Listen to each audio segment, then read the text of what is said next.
Just like a friend from back home. This is your Filipino radio experience in Las Vegas.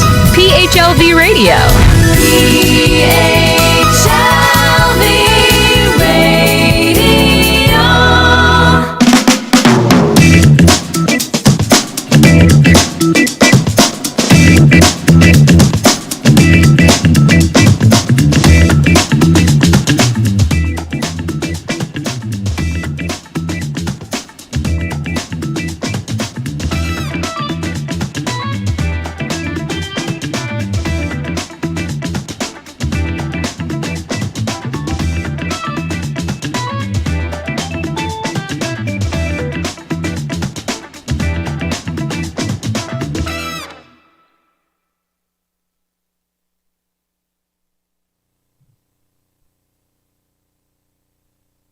Hello, good evening. It is Saturday evening here in the Pacific in Los Angeles.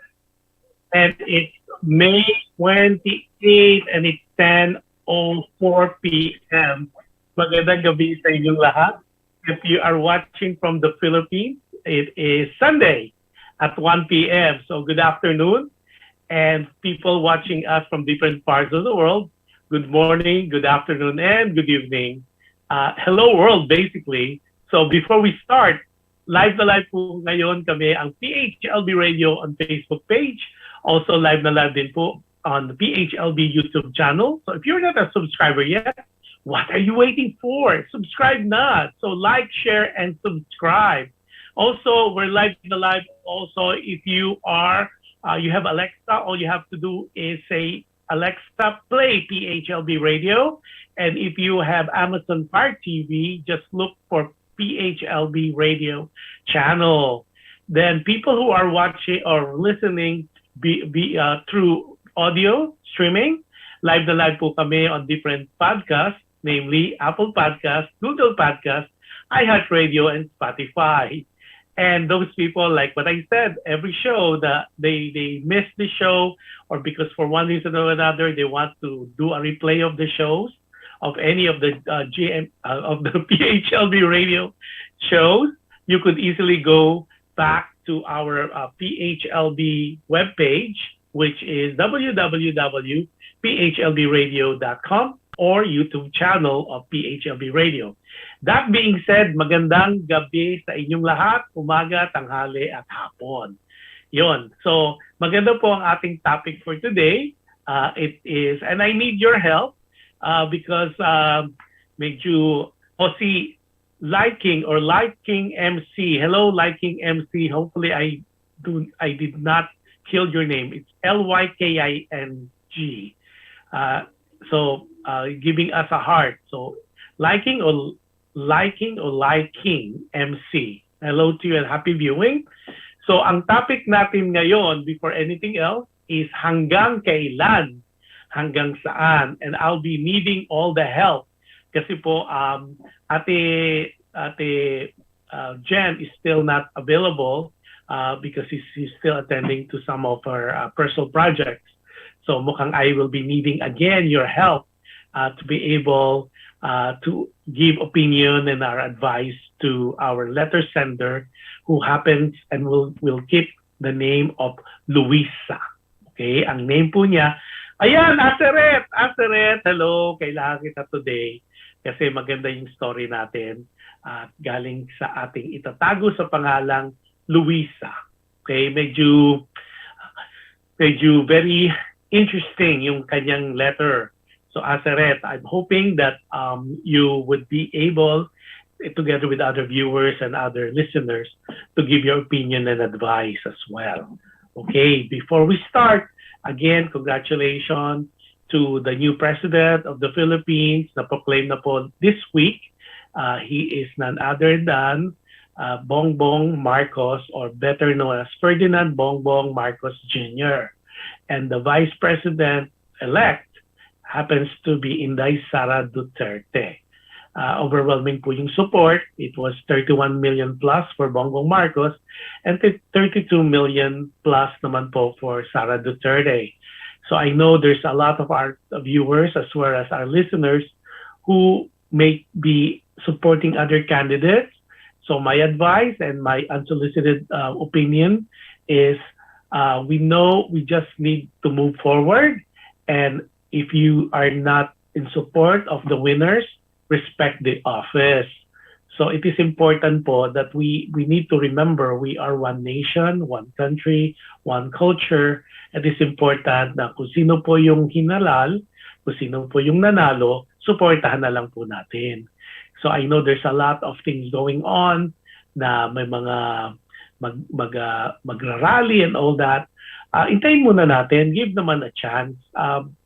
You might not be agreeable to the winners, but at the end of the day, overwhelming po ang voice of the people. Sila po yung inelect. And according to expert, it was a very clear and a very decisive election for a Philippine election 2022. So my advice, respect po natin ang resulta ng election.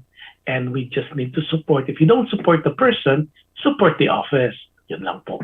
So ito na. Okay. Ito, before yun ating a little public service announcement, or my opinion on that. And before we continue, the opinion, my opinion, or the opinion of any of our listeners and our viewers are not a reflection on management or the owner of PHLV Radio. Para yun po ang ating disclaimer para hindi tayo maligaw. Okay, let's start now. Juliet Marcos. Hello, Juliet watching. Hello, thank you for always supporting. Yan, ito na, dumarating ng ating mga magagaling na magbigay ng advice. Okay, kamusta po? Tess, Leonardo Rodriguez. Hello, Tess. How are you? We'll talk offline one of these days, and by God's grace, siguro, sige, basta may mga surprises tayo one of these days, Tess. But for now, I would be needing all your help and all your expertise and opinion regarding our letter sender. Itatago natin, we'll keep her, ang kanyang magiging name for this particular letter will be Luisa. Okay, we'll start. Ang title po ngayon is Hanggang Kailan? Hanggang Saan? Okay, hanggang kailan, hanggang saan? Let's start. Sabi niya. Okay, ito po. Ito po. Let me read that for you. Hanggang kailan, hanggang saan? Dear Kuya Jush, Ate Jen, hanggang kailan nga ba dapat umasa kapag ikaw ay nagmamahal? Hanggang kailan nga ba dapat magtiis sa mga pagsubok sa iyong kinahaharapan? May hangganan ba ang suffering? When do one say enough is enough? Kailan ba pwedeng sabihin tama na?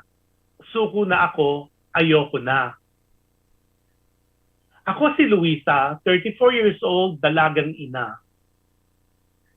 I was born in a middle-class family. My father died when I was 5 years old, so my mom single-handedly raised us. I have 2 other siblings younger than I. Kuya Jush, Ate Jen, my childhood was ordinary, nothing really to complain about. My teen years was exciting since I became pregnant at age 16. Siguro, it was my way of experimenting and making my life a little exciting. I dated my high school teacher in secret. He had a girlfriend then. Little did I know, nabuntis niya ako. It was a kept secret for a long while. I did not tell anybody or anyone who the father of the baby. I only admitted when I graduated from college.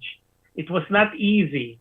I was criticized and ostracized not only by my siblings, but also my relatives and friends. Maraming masasakit na nasabi about me. Na malandi ako, makate, maharot, kaya nabuntis ako.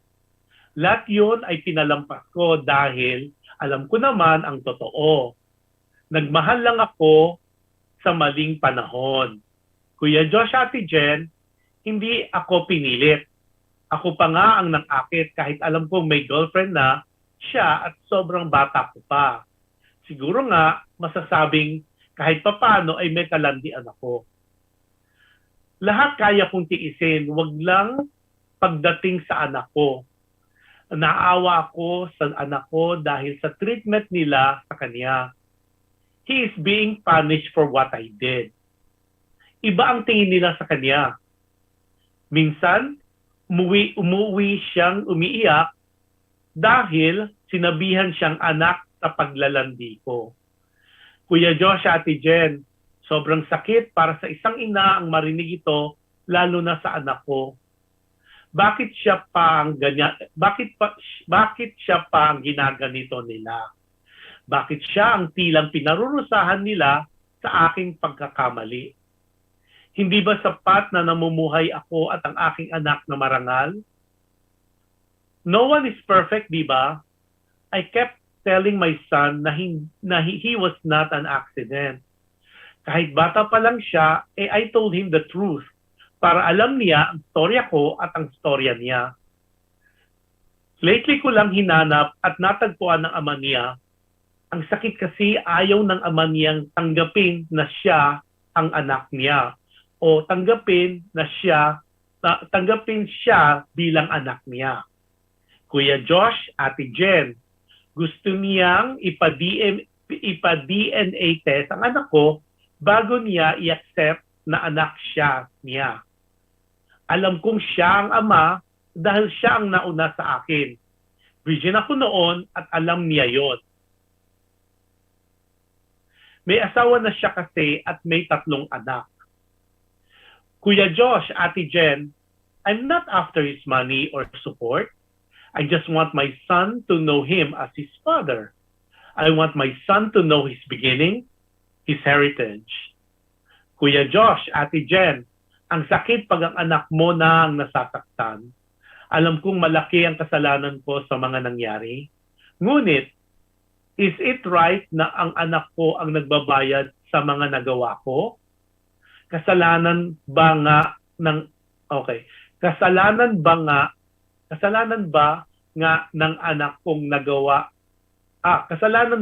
anak ang maling nagawa ng magulang? Bakit ang anak ko ang dapat singilin at magbayad sa maling nagawa ko? Hanggang saan kailangan kong pagbayaran ng maling nagawa ko noon? Hanggang kailan ko dapat tiisin ang pag-aalipusta ng mga tao sa aming mag-ina? Kuya Josh, Ate Jen, when can one stop and say enough is enough? Nakakapagod din minsan ang lumaban. Awang-awa ako sa anak ko. Hanggang kailan nila titigilan ng pang-aapi sa anak ko? It was not him na dapat silang singilin o sisihin, kundi ako. Ako ang may sala at hindi ang anak ko. I cannot undo what I did in the past. Ito ba ang parusa ng tadhana dahil sa mali kong ginawa sa kahapon? Bakit of all people, ang anak ko ang tilang nagbabayad? Masakit sa isang magulang na ang anak ang nahihirapan. Masakit na makita ko na ang anak ko ang umiiyak sa mga panunutya sa kanya. Masakit na makita kong malungkot siya. Hanggang saan, hanggang kailan dapat akong magtiis sa mga pinagdadaanan namin mag-ina? Hanggang kailan po dapat itigil ang pag-asang tatanggapin ng ama niya siya? I hope your viewers and listeners would give their advice and opinion regarding my situation. Yours truly, Luisa. Yon! Teka muna. Before we go on, Adele Ordinario, how are you? Si Adele, hi! And hi Adele, sana narinig mo itong kwento. So ito ay kwento ng 34 years old na si Luisa na isang dalagang ina. At like what she said, she got pregnant at the age of 16 and courtesy of a high school teacher. And she kept that, yung secret na yan, until she graduated from college. So medyo sad kasi parang ang masakit kasi yung anak ang nagsasuffer, meaning she was ostracized and she was criticized ng mga kapatid niya, ng mga kaibigan at kamag-anak. Alam mo naman sa kulturang Pinoy, especially kasi naman sa Filipinos abroad, hindi na parang it's not a big deal anymore because based on what I know and what I'm experienced or I am familiar with, hindi naman big deal dito ang magiging single parent eh. But in the Philippines, being one, it's a Catholic country. Two, iba talaga yung pagtingin sa mga disgrasyada. Lalo na yung nangyari sa kanya, she was only 16 at courtesy pa ng high school professor or high school teacher. Medyo masakit nga yung sinabi niya na siyempre sinabihan siya ng masasakit na salita na maharot, malandi, makati. Pero talagang it is not isolated, Luisa. I know some people, even some friends na went through that, na nagkaroon din ng unexpected pregnancy. Yun din ang medyo in my mind. I still don't understand why in this day and age or even in the previous years, bakit hindi masyadong maingat ang mga kabataan? Especially now, I know medyo mapusok, very experimenting ang mga teenagers now, whether here in the US or in any parts of the world. Yung sa Pilipinas kasi, kasi ako I support yung yung parang protection. You need to be responsible for every action kasi may reaction. And if you cannot contain yourself, I always tell people, then do protection. Either kung babae, you go pills, or you for guys, especially yung very sexually active, use protection. There's so many ways of doing it.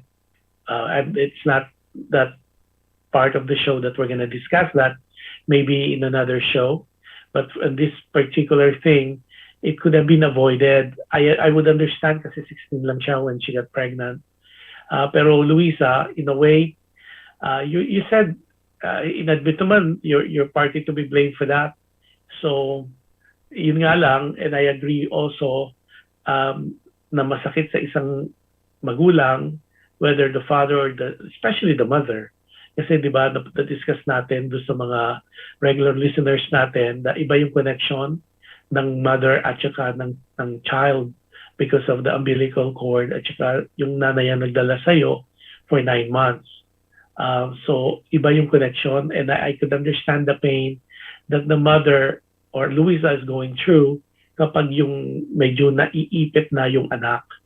Lalo na sa kulturang Pinoy, minsan masakit talaga, especially walang filter minsan yung the way people would yung hala kasi ng iba joke lang eh, pero especially when you are among your peers, kung mga bata, kung magtuksuhan sila, gawagas, tapos siyempre pag naririnig ng isang ina o ng magulang, masakit yun kasi nga like what yun ang sinabi ko before eh, kasalanan ba ng anak ang nagawang say mali ng magulang? Dapat ba ang anak ang nagbabayad ng mga nagawang mali ng magulang? In my opinion, it's not. It's the sin of the father or the sin of the mother, the sin of the parents are not the sin of the children. Kumbaga, it was not their call talaga ng mga bata. And sadly, in any culture, talagang normally, yung nagiging parang talagang nagaganap would be nabiblame, nako-compromise talaga yung bata, yung mga anak. Like for example sa kulturang Amerika, it's always yun yung parang 'di ba pag divorce ang nagsasuffer yung mga anak. Si Jen Ortiz. Jen Ortiz, I will reserve your question for another show. We definitely will have some updates. Basta, may mga surprises na lang, Jen. But happy viewing sa'yo. For now, asikasuhin mo natin itong case ni Luisa. So, yun. So, yung mga viewers natin, yan, si Adele.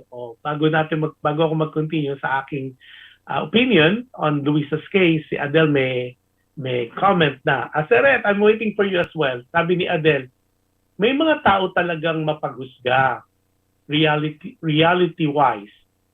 Learn to ignore and pag-pray mo na lang mag-pray mo na lang mag-change sila or stop gossiping, including the dad ng anak mo. Since alam mo naman ng anak ang totoo, like what you said, you guys knew the truth and so be it. Napakagandang comment yan, Adele. And it's true. First and foremost talaga, sabi nga, prayer is the best weapon for anything that you're going through. Dasal daw talaga. Kasi minsan yun na talagang mapapanghawakan natin. So Luisa, tama si Adele at masakit man na sabihin at mahirap sabihin na ignore mo na lang. Kalang like what you said, pag yung anak mo na ang natutont, yung natutukso, nasasabihan, masakit yun. Okay? Tapos doon naman sa tatay, hopefully you would have a chance to listen. She was only 16. You should be grateful na hindi ka nakasuhan ng child molestation kasi she was only 16. Balik-balik ka naman ng mundo, she was still a minor when you dated her. You are an adult. The teacher, the high school teacher, the end of the day, you should know better. Diba? Lalo na, we know for a fact na sometimes yung mga bata, may mga crushes yan eh. Sabi nga may mga puppy love, may mga admiration, they look up to their teacher.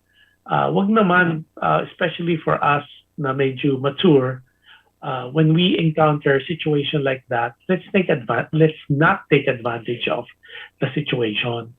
Lalo na yung ganyang scenario.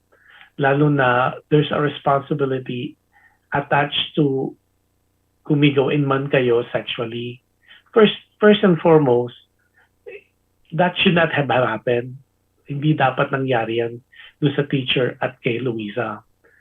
Okay, but before we continue, si Azaret, hello, thank you Azaret, sabi niya, I know it's hard, especially kung tungkol na sa anak natin, but you don't need to please everyone. Now, sa anak mo na lang ikaw mag-focus. Yes, gusto mong makilala ng anak mo yung father niya. Pero kung he's asking for DNA pa parang nakakaloka naman na yung alam naman niya na siya ang nakauna sa'yo.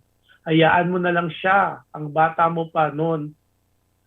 Ang kapal naman ng teacher mo. Tapos now DNA pang nalalaman. Kaya nga Asaret, di ba? I feel the same way, especially the teacher. You took that word out of my mouth.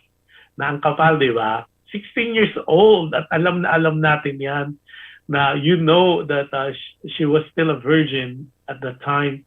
Unang-una nga, like what I said earlier, di ba, Asaret, Adele, na dapat nakasuhan siya eh. Kailang dahil nga kinip niya, hindi niya sinabi, hindi niya inamin kung sino nakabuti sa kanya. That alone, pero yung mag-ask pa ng DNA itong si teacher, mali naman yun.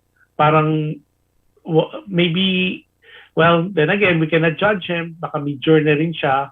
Pero nakakaawa lang talaga. I feel sad for the child. Kasi sabi nga nila, kahit sa mga nakikita natin, naririnig natin, na especially yung mga pag-adopted, they really want to seek their biological parents or parent. o yung nanay or tatay na tunay nilang biological nanay or tatay. Why? Because that, in a way, it completes them. Di ba parang hirap naman malaman o hindi malaman kung sino ang tunay mong mga magulang. Di ba? It's important para, sabi nga ng kaibigan ko na adopted, talagang sinearch niya for so long kung sino talaga yung nanay niya kasi it's important na magkaroon ng closure yung pagkatao niya. So I understand also yung need ni Luisa na malaman yung ng tatay ng anak niya at para magkaroon ng kumbaga karugtong o kasagutan yung make-up yung pagkatao ng anak. Pero I agree also with Aseret na parang kung tinatanggi pa nung tatay, time will come siguro, maybe not now, not today, not next year, but eventually reality hits, sabi nga. So for now, focus lang muna ikaw, Luisa, and I 100% agree with Aseret. Focus ka muna sa anak mo, which is more important. Yung ama, that will come later, siguro pag medyo of age na yung bata at medyo nag-mature na rin si teacher, the reality will hit. At sana hindi pa huli. So, and I agree again with Aseret na teacher, ano ba, talaga lang, DNA talaga. Diba? Unang-unang mahal. Sino magbabayad nun? And normally, it's between 100 to 200,000 pesos. Diba? Especially, sabi nga, may kapalan, thick face mo naman dahil you know like what was said and discussed earlier, ikaw na una. So wala nang ganun. You know what happened. Okay, continue pa ni Aseret. Yung ngang judgmental na tao, hayaan mo na yan kasi inggit sila sa'yo, ang tapang mo. Kasi sila puro panghuhusga lang ang alam nila. Agree, definitely. Let it be. Sabi nga, bawal ang judgmental. But if you're being judged, you should have really that compassion. And I agree with Aseret. Talagang ang tapang mo for you to be able, pero mo naman, 16 years old, you got pregnant, and the mere fact na natago mo yun until college, I'm not saying that I agree on the decisions you made, having a sexual relationship with your high school teacher, but ang courage mo doon is the fact na pinanindigan mo, you didn't do anything crazy na ipalaglag yung bata or to do the other way around, but instead talagang pinanindigan mo yung bata. Maliman yung the cost of it, pero at least you were decent enough, you were responsible enough na iluwal or to bring the child dito sa mundo, into the world. Casey. Oh, Adelio Cruz, happy watching. Adelio Cruz is the former Consul General in Los Angeles. So hello, happy viewing. Si Alexander Francisco, hello Alex, sabi niya, lagi mong tandaan ate, wala ka dapat patunayan sa mga taong sarado ang utak. Oo, nagkamali ka, pero sa ginawa mo noon, ang dapat mong gawin, bigyan mo ng tonong pagmamahal ang anak mo sa ngayon dahil maraming taong manghuhusga. You know, it's interesting that you said that. Di ba? Parang, ewan ko ba, maybe it's the culture. Parang everybody, for some reason, they have opinion on everything. Parang dumarating yung word na perfection. Parang sabi nga, di ba, nasa Bible yun, who has not seen catch the stone. Para like sabi nga ni Luisa sa kanyang letter, sino ba ang perfect? I always tell our listeners and viewers na in life, I always tell people to seek for excellence, leave perfection to God. Kasi God is the only one perfect. And no one, not I or anybody, our viewers, our listeners, I could really tell na perfect. Kasi kung perfect, edi si God ka na nun.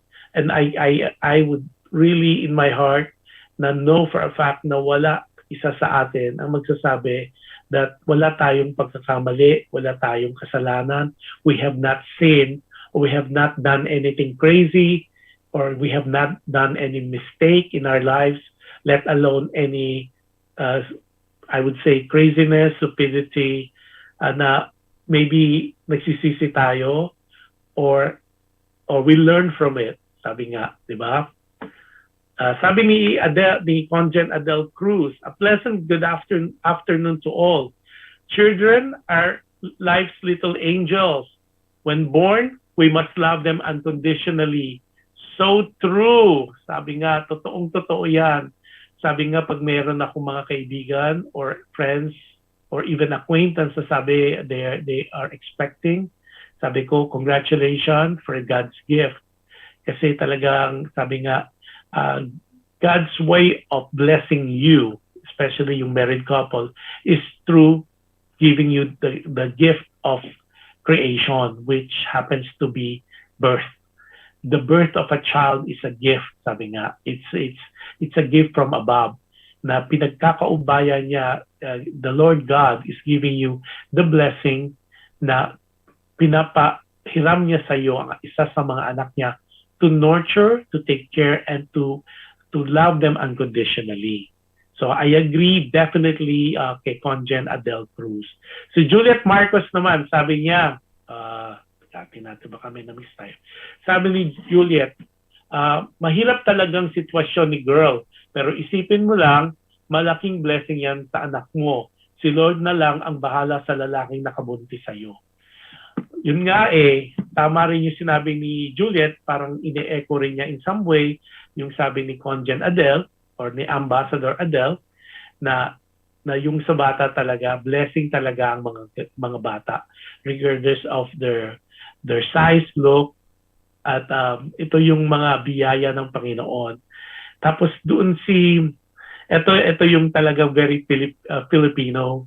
Normally kasi, di ba, lagi tayo, hindi confrontational kasi ang kulturang Pinoy Pag nakakita nga tayo ng confrontational, parang kakaiba. We are laging paubaya kay God dahil nga at the end of the day, some people strongly believe na there's always place and things for everything, and that's why the karma comes into being na what you did to others na lalo ng masama, babalik at babalik yan sa'yo. Do I believe that? In a way, hindi. Kasi parang ako kasi, I always, especially now with what happened in the past years, it's a realization check talaga, this pandemic. I share ko lang quickly. It's really a reality check for me. I really managed to understand the things and people talagang who matters most, diba? And that is really family. Tapos siyempre, importanteng pamilya. And of course, friends na talagang true friends. Yung mga material things kasi, growing up, I'm one of those guilty of this thing. Siyempre parang you really want to accumulate all the material things, the signatures, the branded. Pero during the pandemic, and we had a discussion in our previous shows, what will you do with all these shoes?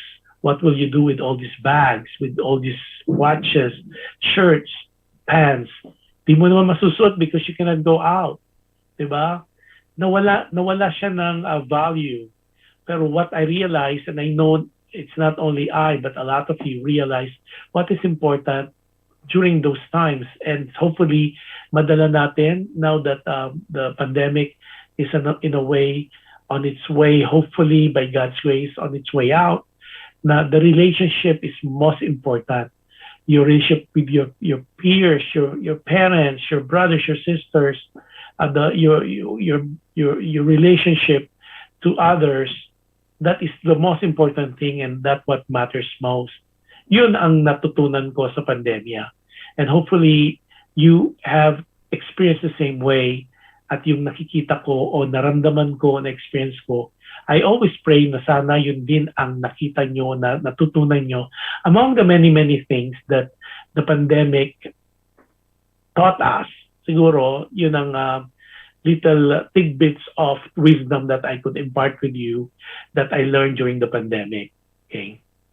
Ito na, doon sa question, ang question, sabi ni Alexander, kasi nagtanong, di ba, si Luisa, kasalanan ba ng anak, ang anak ba dapat ang magbayad ng mga kasalanan o maling nagawa ng magulang? Or is it important, or is the sin of the father or the mother or the parents should be the sin of the son? Naging magandang usapan yan. It's a big topic. Sabi ni Alexander, di kasalanan ng anak ang kasalanan ng magulang. In a way, that's so true. Balikan ko yan, yung discussion na yan kasi timely rin yan. Si Asaret, duktong pa ni Asaret. Uy, thank you talaga, Asaret, Adele, Conjen Adelio, Juliet. It's really very interesting na yung participation nyo is very much appreciated. I know Luisa, who is watching right now, is getting a truckload of this opinion and advices. Dagdag pa ni Asaret, yun nga nakakainis, Kuya Jush. Ang hilig mag-comment, kala mo yung mga tao super perfect. Eh di sila ang perfect at walang kapintas-pintas. Oo nga, di ba, Asaret? It's always like that, di ba? Parang minsan, it's so weird, di ba? And we experience that or we've seen that. Na kung makapagpintas, wagas. Pero if they look into the mirror, they see na sometimes mas marami pa silang kapintas-pintas. Marami pa silang errors. Ako nga, minsan, I told a friend na mahilig mag-chismis, mahilig mag-marites about other people. And I told that person, kasi medyo nag-seek help na yung kaibigan ko. So, because I'm in a way confrontational as a person. So I kind of told yung mutual friend namin, sabi ko, instead na imarites mo yung buhay nung friend natin, bakit hindi ka magsimula, imarites mo yung buhay mo? Because sabi ko nga, kung sa dapat kadamihan, if there's so much marites to be told, it's you, ikaw mismo. Kasi ang daming ganap sa buhay mo na pwede mong imarites and you don't need other people's lives or other people's happenings or events in other people's lives. Eh sa buhay mo palang punong-puno na, you could even make a novela of that. So yun, medyo nung nasabing ganun, medyo tumigil sa pagiging marites about other people. Yun, sabi ni, dagdag pa natin si Adele, I raised my youngest daughter without child support.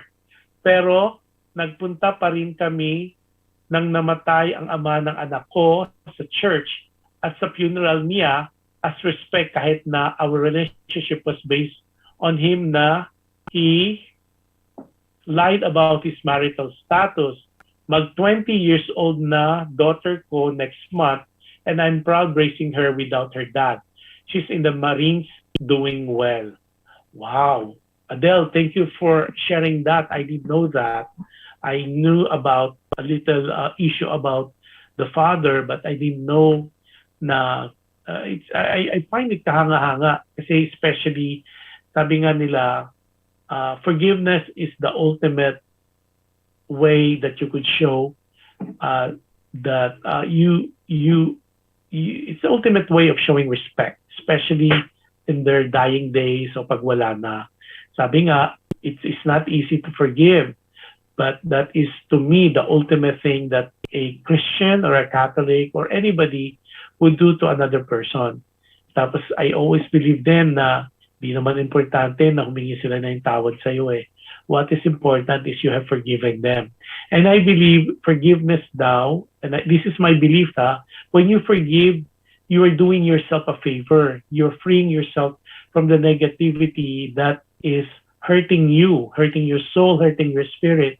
Kasi I firmly believe, ito yung paniniwala ko to my viewers and listeners, pag nagkikimkim ka ng galit o sama ng loob sa ibang tao, whether kapatid, kamag-anak, kaibigan, hindi makahinga, hindi makapasok ang Espiritu Santo, ang Holy Spirit sa puso mo dahil it is, kumbaga, it is covered with that pain, that hatred, that sin of non-forgiveness. So try nyo lang. It's difficult, and I want to share that. It's not easy to forgive, especially when the hurt was so much. The hurt was, the damage that was done to you was unbelievably hurtful. Kumbaga, hindi ka nais-nais. Okay? Oh, itong inaanak ko, yung anak niya, si Catalina, si Makoy, Marcos, and Fedicio, happy viewing. Sabi niya, hi to kayo, ex-con Jen Adele Cruz. Good evening, sabi ni Adele Ordinario. Adele, you're crazy. Okay, si Azaret, sabi niya, dagdag pa niya, basta Luisa, just focus to your child. Give the best that you can and always show how you love your child. I absolutely admire that. Tamang-tama yan, Azaret. Talagang minsan kasi, as a parent, kailangan talaga, alisin mo na yung mga bagay na nakaka-bother sa'yo, Luisa. Concentrate ka lang sa anak mo. Like what you said, marangal naman yung pamumuhay nyo ngayon. Everything will pass. I-pray mo lang. And I'm going back dun sa comment kanina ni Azaret na mag-pray. Okay? Kasi importante yun. Kasi I always believe prayers do move mountains. Okay? Sabi nga, we have a God of impossible. Lahat ng impossible ay nagagawa ni God. Si God lang yun. O kung sino man yung dinodiyos nyo. I always believe na there's miracle in prayers. Sabi nga, kung everything was said and done, isa lang ang panghawakan mo, prayers. And prayers, and we talk about that in the past, it does not, prayers should not even be yung ating, yung ating yung parang sinasambit. Sometimes prayers are the whispers of the soul. It is yung bulong ng kaluluwa ng pagkatao mo. Sabi nga, there's one question kasi in the past that somebody asked me, kung naririnig ba ni Lord ang prayers natin. I would like to believe na oo, and I know oo. It's just like, it depends lang talaga the way it is being answered. And I will go back again doon sa sinabi ng isa nating viewers na si Josephine Castillo. Ang sabi niya, di ba, and I repeat this again in passing, there's 3 ways that prayers are answered. One is immediate. Pagkadasal mo, bingo, ito again yung sagot. The one is delayed, yung sagot, simply because meron pang gustong makita si God sa puso mo, o there's piniprepare ka pa ni Lord o kung sino man yung ina-adore mo na sa buhay mo bago sagutin yung prayer mo. Thirdly, sinagot niya pero yung sagot niya hindi, it is not according to your wish. Why? Because pag sinagot niya yung hiniling mo, it is not to your benefit. In the long run, makakasama pala sa iyo. So kaya para sa iyo yung mga nagdasal, hindi sinagot ni Lord. Actually sinagot niya. The mere fact na hindi niya binigay yung sagot, yung hinihiling mo is because there will be a realization na hindi pala bagay sa iyo o tama sa iyo yung hinihiling mo. Okay? Sabi ni Adele Ordinario, tama yung last comment mo, Josh, at wala kang peace of mind din. Kaya mo yan, Luisa. 5 nga yung anak ko, na-raise ko. Amen to that. Grabe. One of these days, Adele, i-guess kita, siguro parang feeling ko marami mapupulot na kwento, na aral, mga pinagdaanan, yung pag-share mo, yung life to us. And I will call you offline one of these days to schedule you. Okay? At maraming salamat. I think Adele was referring to forgiveness.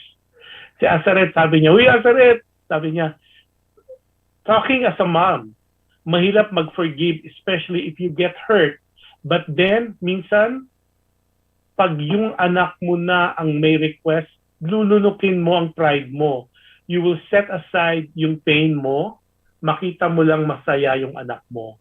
Yan nga, di ba? And I agree with you, Asaret. I've seen that with so many mothers and fathers.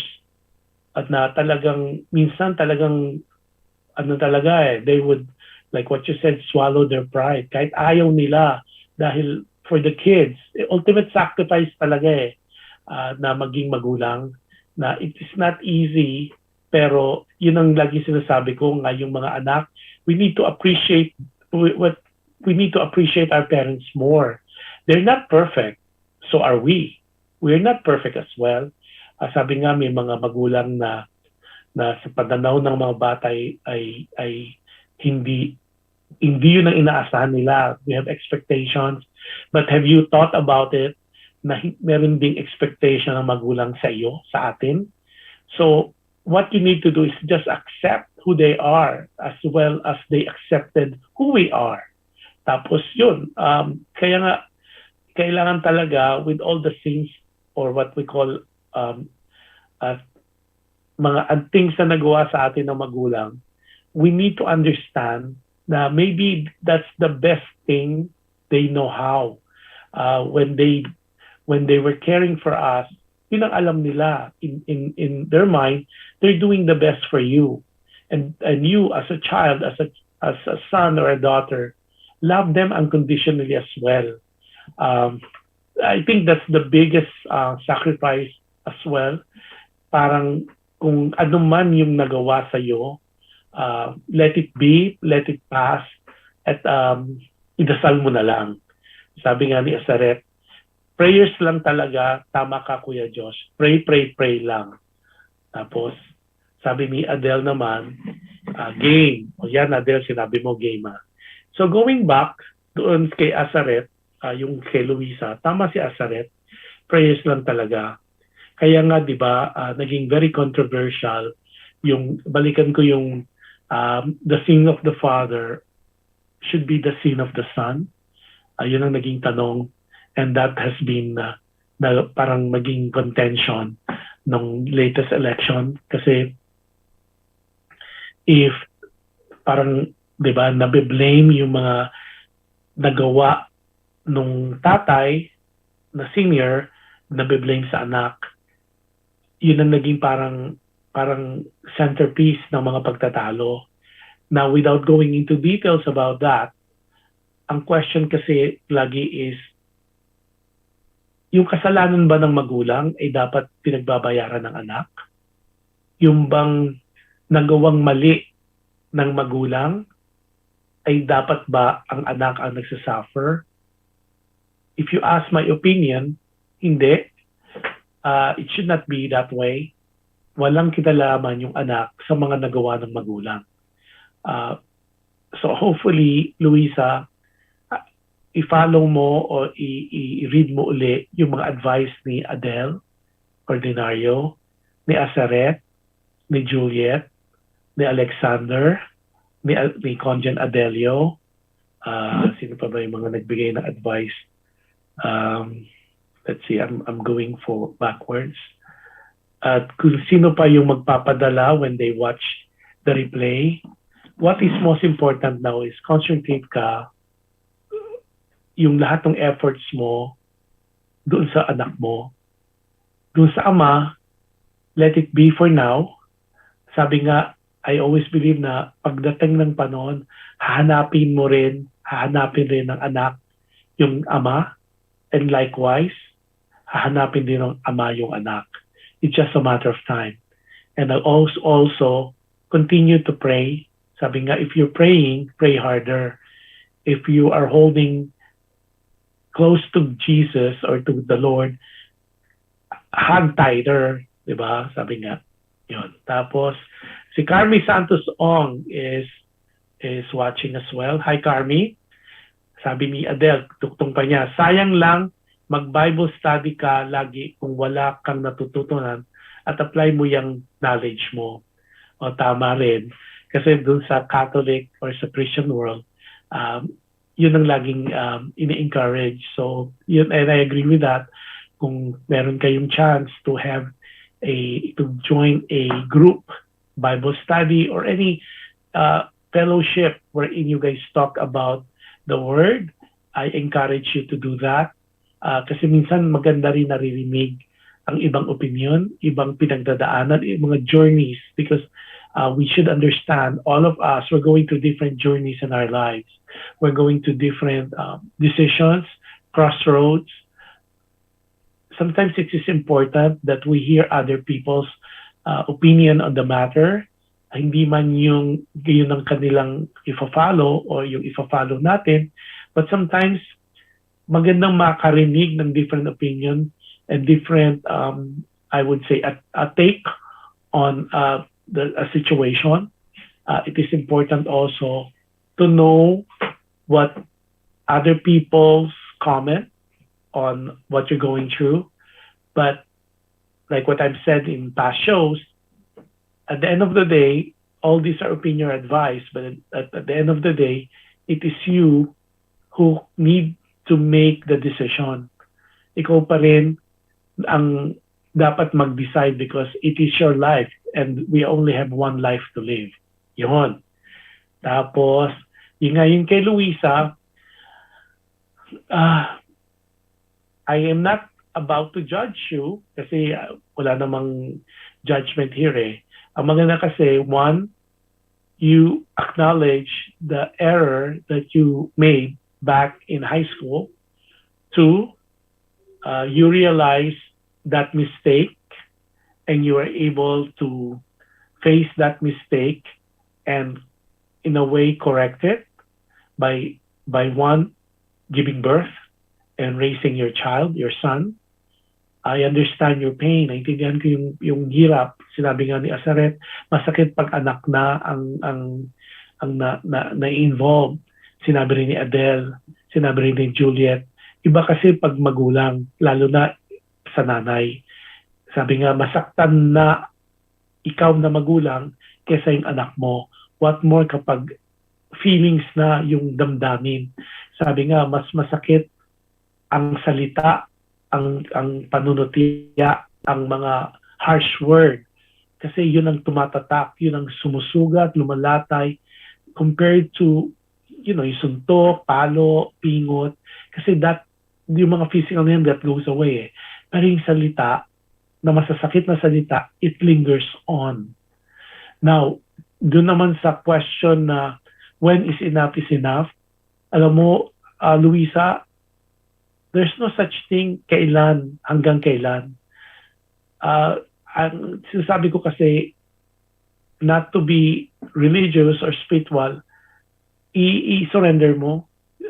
When you go through life asking when is enough, kailan ba ang tama na, sobra na, surrender it to the power being, surrender it to the supreme being, surrender it kasi ibigay mo sa kanya, and then ask for guidance kasi siya lang talaga ang pwedeng mag-solve if you surrender. Swallow your pride, acknowledge na you're weak on your own, you're helpless, but with him as the center of your universe, everything is possible in his time, in his perfect time. Doon naman sa question mo, hanggang saan? Well, that would be difficult to answer kasi yung tolerance mo ang kino-question dyan eh. Hanggang saan? Maybe eternity. Hanggang saan? Maybe walang hanggan. But you incorporate that with your faith. Sabi ko nga in the past, make your faith bigger than your fear. Sabi nga, di ba? Si Gingerberry Purple is watching. I think she's back from Nevada in California na. Okay? Sabi ni Adele Ordinario, amen to that. So, sabi ko nga, Luisa, maraming salamat sa pagpapaunlak mo sa pagsulat mo sa akin, pag-share mo ng storya mo. Hindi easy ang pinagdaanan mo, at it's not gonna be easy yung mga pagdadaanan mo pa, you and your son. But I believe that by God's grace, you will come victorious. Actually, panalo ka na eh. Kasi you raise a child, you are loving him unconditionally, and na-realize mo yung mga mali mo at tinama mo. So I'll go back yung mga comment ni Asaret. Forget about the father. Sabi nga ni Adele din, huwag muna siya ang gawin mong priority. Kung nag-aas ng DNA, mahal pa yun. Alam mo yung totoo, alam niya yung totoo, alam nung teacher, high school teacher yung totoo. Leave it at that. And move on with your life, with your son. You never know, all the beautiful things would happen or it's in store for you. It's just a matter of time. So yun ang comment ko sa'yo. Always remember, there's a supreme being bigger than ourselves. May mga plano siya even before na pinanganak tayo. There's already a grand design. Now, we just have to rely on that. We just have to believe that. We have to embrace that. And wag mas tayong stubborn sa mga gusto niya. Minsan kasi, when we push things that we know it's not right, then we get in trouble. So what do you do? Or what, like I would do, is always, you pray every minute of the day. And again, prayers are not spoken words. These are things na kahit little things that you do on your daily routine. As you offered it as a prayer, that's already a prayer. We will have a discussion in the future, and I know na tidbits of that we already discussed. But yun, panghawakan mo yun. And those people who constantly, sabi ni Ginger Berry, watching from Disneyland, Ginger Berry, you should enjoy Disneyland. It's the happiest place on earth, sabi nga. But I'm glad that you are watching me and watching the show and always supportive of the show.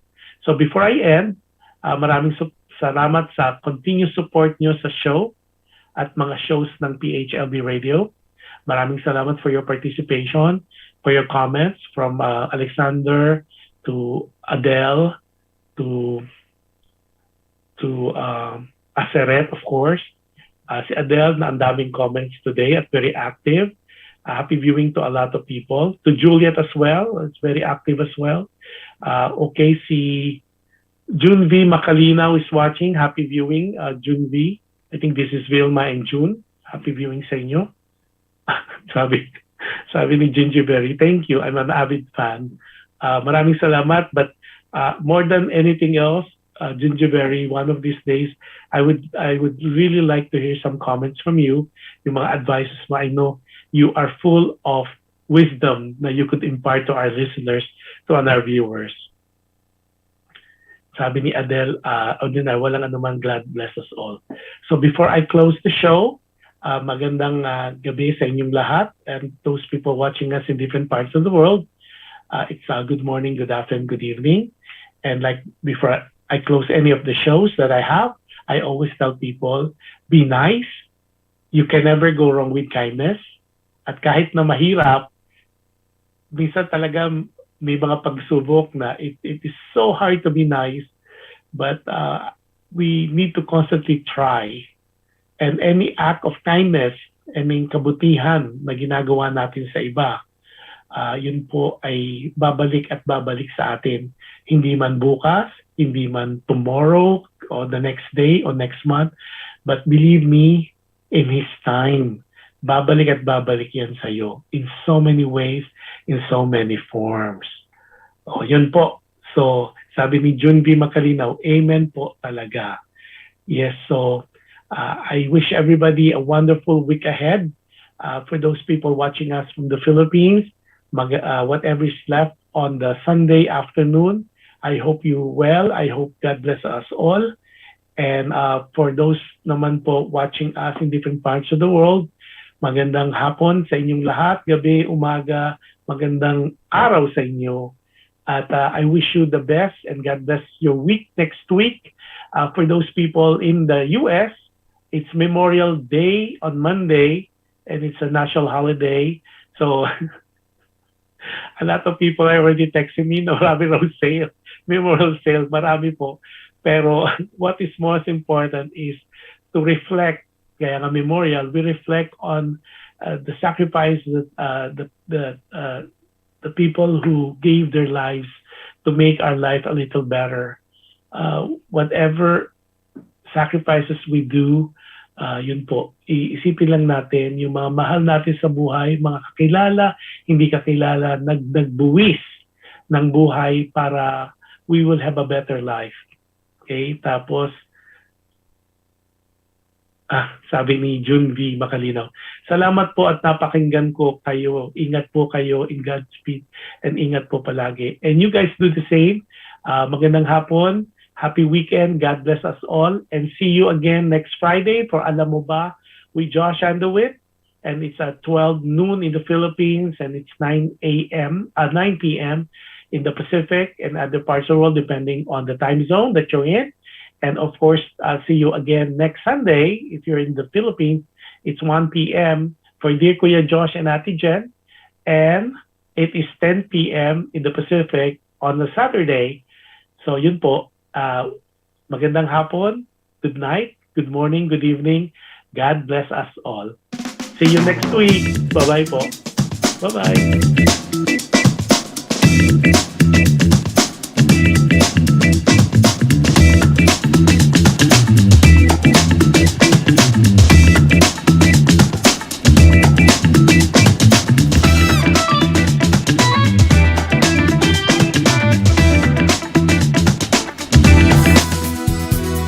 Just like a friend from back home. This is your Filipino radio experience in Las Vegas. PHLV Radio. PA